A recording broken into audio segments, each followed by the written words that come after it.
Thanks, Chris. Thanks, everybody, for sticking around. We're about 20 minutes out from happy hour, so stick with us for a little bit longer. We're excited to have Jamie and Josh and Gary here on the panel today. We're going to talk a little bit about creator storytelling across screens, and specifically dive a little bit more deeper into Gen Z and how they want stories to be told through the lens of a creator's eye. So just to kind of kick it off, as brands are starting to turn more and more to creators like Josh to tell their stories, what do you think is really the success, the key to success to working with a creator? And I'll start with Jamie and then Gary, and then we want to hear, obviously, from your perspective, Josh. So, first of all, thank you so much for having us today, Kim. This is amazing. We're very excited to be here. And look, I think it's very key that authenticity on both sides of the house is really important. When we're working with brands and we're working with talent, we always look for that place where what the brand wants to say, what the talent wants to say, and what is really good for the consumers all intersects. We do that. We created a program called Talent as Influencers. So, we have more than 300 different partners, different talent that we work with across our portfolio. Really looking at what are their interests, what do they do, and partnering with folks like Influential and expanding that roster so we can partner with brands really closely and tell really cool stories, right? So one great example of that is how many Vanderpump Rules fans are in the house? Anybody been following Scandival? Yeah. Who hasn't? Come on. Right. So, we just did a partnership with Uber One and Ariana, and we used the song that Sheena had just created to create a mock song inspired by the Uber One campaign that they launched out of the Super Bowl, right? So, really hitting smack dab in the middle of the zeitgeist. We had the exciting things that were happening in press with Ariana and Tom and Scandival. We catered an amazing piece of content, produced a music video, and at last count, it's had over 30 million views in the first week. So this is really just, again, we're trying to super serve audiences by telling really entertaining stories. I think that's what we just have to do, no matter what age you are. Gary, from your perspective on the creative side. I think we've heard authenticity throughout this whole thing, and that is very key. I think another thing is involving the creator in the work, right? I think one of the reasons why we started Creative Theory Agency is because I was a creator a long time ago. I won't tell you my age, but I was often getting called last, right? So brands would come up with these campaigns, and then I would get the call to come in and say, hey, can you create some content? We've got this strategy all figured out. We just need you to come in and do your thing. And that's great, but I could be more valuable to you if you involve me in the thinking behind this process, right? You're trying to get attention from my audience. Involve me in the process. I have great ideas, and I think we're seeing that just across creators in general, right? They have gone from influencer to creator to now they're building their own businesses, right? Because they have that strategic thinking. They've done what brands are trying to do. They've built audiences, millions of followers, right? And so involving the creator from the top all the way through execution, I think, is key. From your perspective, Josh. Yeah. I think you guys hit the nail on the head there. Authenticity, and then as well, creative control. I always say when I want to go and do a partnership with a brand or a company, there's a reason why I or other social media creators have acquired the audience they've acquired. And that's because they make videos that pleases that audience. They know how to speak to that audience. They know how to come off authentic to that audience. So you need to involve them in the creative control, or else that's going to come through in the content. And like you said, the brands and the creators both want authenticity. So you got to make sure that you involve them in the creative. So telling stories across screens, right? You obviously, a lot of content that creators are creating lives on social and all the different platforms. But Jamie, working with your team at NBC, how are you using social and linear and digital to tell those stories and using creators to help do that as well? So at NBC Universal, we reach about a billion people a month between our linear, digital, social, streaming platforms. We have all of the parks. We have Universal Pictures, right? We're creating a lot of content. And so we work really closely to make sure that we're super serving all of that fandom, right? Because if you're, a Harry Potter fan and you're walking through the park and something doesn't look right, we're in trouble. So we have to make sure that we get our stories really right. Harry Potter fan, right? So, and a really good example of that too is a program that we created a few years ago and had its last iteration last year called BravoCon. Bravo fans are some of the most voracious, excited fans in the universe when it comes to television. And so we created an event where everything Bravo could be celebrated for 3 days in New York. What we realized was that wasn't enough for our fans, so we programmed 3 days of content for people on the ground. We also created an entire streaming platform through Peacock, so fans who couldn't make it there could also watch panels from the program. We created live look-ins for our linear fans. We had more than 300 pieces of social content that got pushed out over the course of the weekend. So I think in general, that's a great example of how we're taking a program, which could be just a single event in New York for a few days, and turned it into truly a global phenomenon. We had so much press and great partner. We had 20 partners that joined us for the weekend because we're able to create such a great experience in so many different spaces and places. And Gary, as you're thinking for your clients, I know you work with Marriott, Nike, like premium brands. How are you helping them tell stories across platforms? They want to do something social with a creator, or you're creating another piece of content that's going to live somewhere else. How do you think about that? Typically, it's a funnel approach, right? Brands come to us usually with something in mind, whether it's an anthem video or it's a social-first campaign. So what we try to do is strategize. Okay, if it's an anthem video, what can we use as far as cut downs to put that into social, right? And then from there, we'll think about, okay, who are the creators that resonate with this that we can reach out to that could help push that, right? So that's where we start. If it's a social campaign, it's about the creator, right? So who are we tapping into to tell this story authentically, right? And can we bring them in early enough to where we can get ideas from them on how to best present that creative, right? So it really starts with the creator. And to his point, involving them in the work, right? And that's when you're going to get, one, trust between the creator and the brand, but also between the creator, brand, and the community you're trying to reach. So when we think about, we want to talk a little bit about Gen Z audience now, and Josh, as a Gen Zer yourself. Me too. I want to believe you, Gary. I do. I want to believe you, but I have nothing to say. I don't.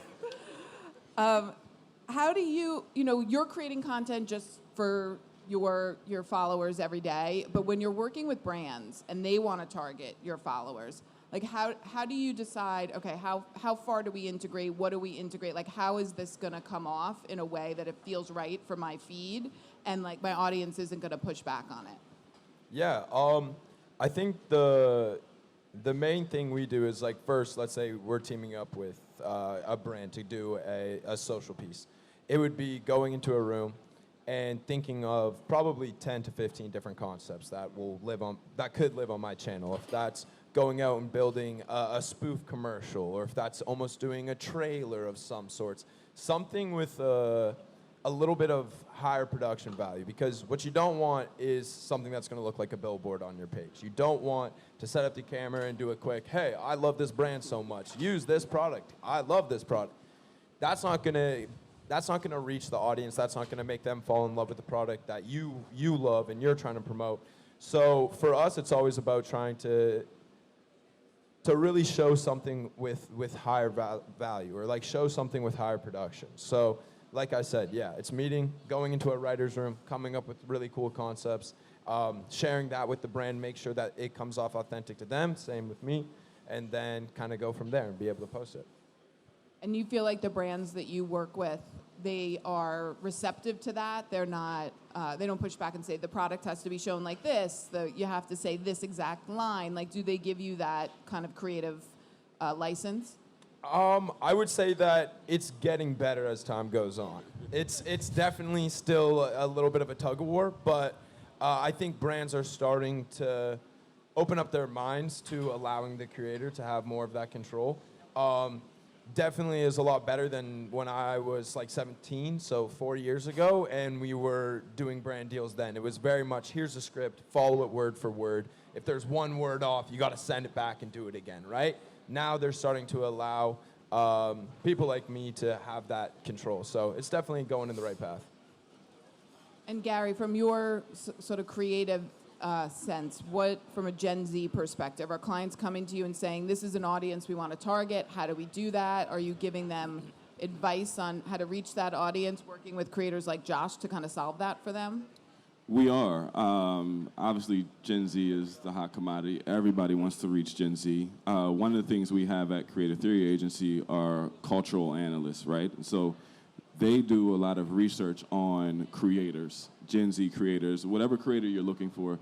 They do that research, and we bring that back to the brand on what we found. But again, there's also folks like Influential and other agencies who specialize in Gen Z talent, right? And they have the data to support whatever brand initiative or objective you're trying to do. So I would say lean into those relationships, right? Those agencies who have the pulse, their hand on the pulse of what Gen Z wants. But, you know, Gen Z is, they're very complex.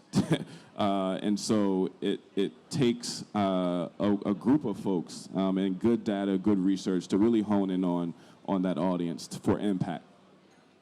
Jamie, you want to give us your Gen Z story? So we look at it from two different perspectives. One, or three actually, we partner with agencies like Influential to find the right ways to tell our stories. Number two, through our data targeting, we're able to also find, we have 200 million unique ID for users across all of NBC Universal, so we can also help hyper-target anyone looking to target with their commercial messaging.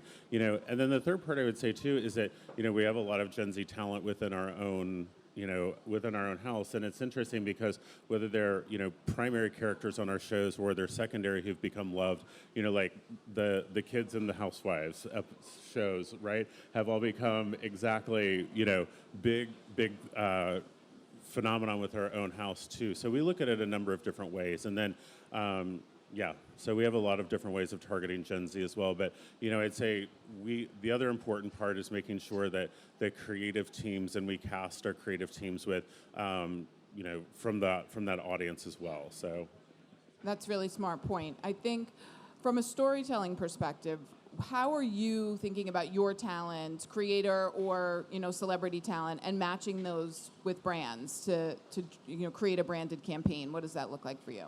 So we have a lot of people in our house to make sure that we're bringing the right talent together and also the right properties. So I would say, a really good example of that is some work we just did with U.S. Army, who wanted to really bring to life their Be All You Can Be message, right? They're bringing, we're doing a lot to promote that right now. And so first and foremost, we sat down and said, what are we trying to do? And it is target Gen Z, right? And so then we did a lot of research and analysis to understand, well, what does that mean, right? Because to your point, complex, you got a lot of different interests. There's no single way of doing it. So we looked at it and did what we do best, which is entertainment.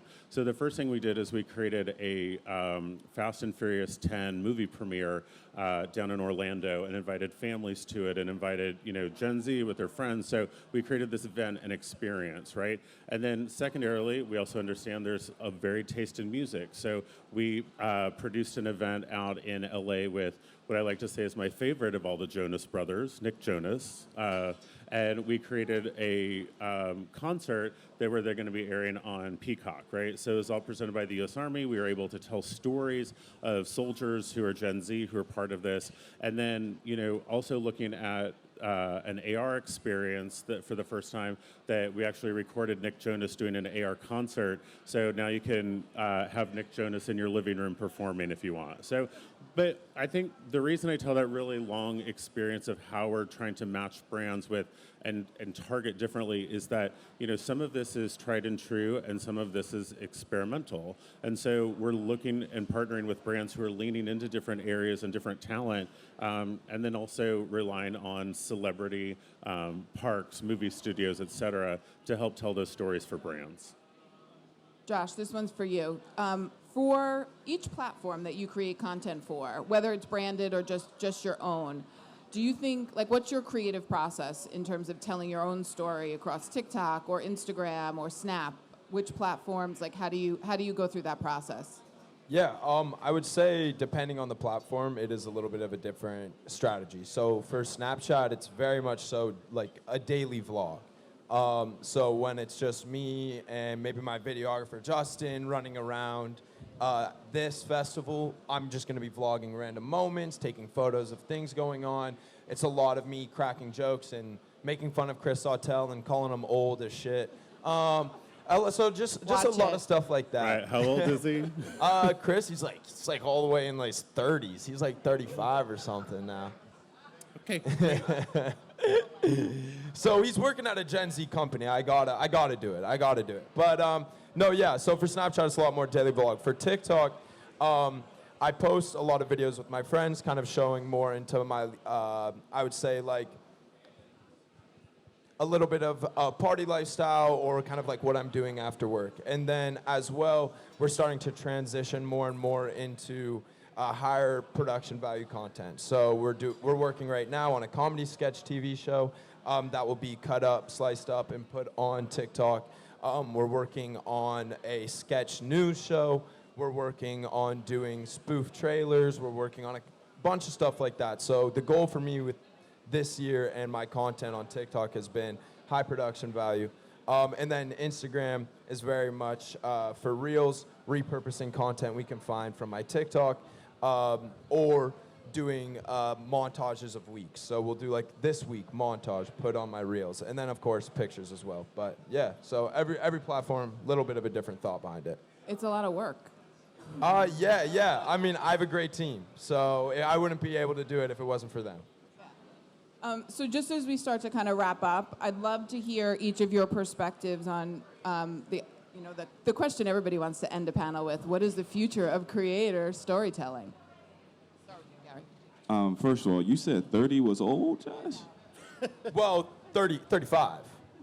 Okay. Yeah, I'm yeah. a senior citizen then. So, but, Do you want to come back next year, Josh? I know, right? Yeah, I do. So, but I'll be all the way. I'll be 22 next year. I'll be getting close. Youth. Okay, the future. So I recently just saw a statistic that said 54% of 13 to 38-year-olds want to be creators now when they, as a career. My 10-year-old just asked where she could go to college to become a creator. Exactly. So that right there will tell you the future of storytelling, right, and creators. It's going to be, we're going to see more creators like Josh here. People want to be him when they grow up now, right? It used to be athletes, entertainers, and now it's creators. So we'll see more creators. I think we're going to see more creators establishing businesses and doing more to your high-quality content. And then bigger brand deals and partnerships. I think that's coming as well. But yeah, that's my take.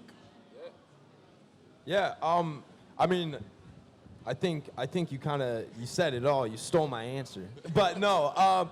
I think, like I said, like we're moving our content very much so into some higher production value stuff. So I think you're going to see a lot of creators start to take on that role of being their own streaming platform and being able to post that 2-minute, 3-minute, now TikTok allowing you to post even longer form content. You're going to start to see a lot more embedded brand deals into those type of videos instead of doing all right, let's take up one block in your TikTok profile page and do a 15 standalone ad. You're going to be able to put those in product placement in the comedy sketch show. If I'm going and doing a jingle for a company, let's say, that's one of the sketches. And then you're able to bring in someone like Frito-Lay's to be the sponsor of that episode. The jingle's about Frito-Lay's. And even though it's coming off as a joke in comedy, they're getting a lot of push in that sketch. So I think that's how we're going to see the future of brand and creator relationships and as well storytelling. Yeah. I think at the core of storytelling is human connection, and that's not going away. And I think that, whether you came to laugh or you came to cry or came to find that inspirational moment, that's just when we're more receptive to messaging and conversation. And I think that as long as we continue to super serve our audiences, whether they're, whatever they're looking to do, that's going to continue to be what people come back time and time again for, right? So as people's tastes evolve and people's tastes change, we have to adapt to that. So I think that's the future of storytelling. Well, thank you guys. Great answers. I appreciate your participation. Thank you all. Yeah, thank you. Thank you. Thanks, everyone.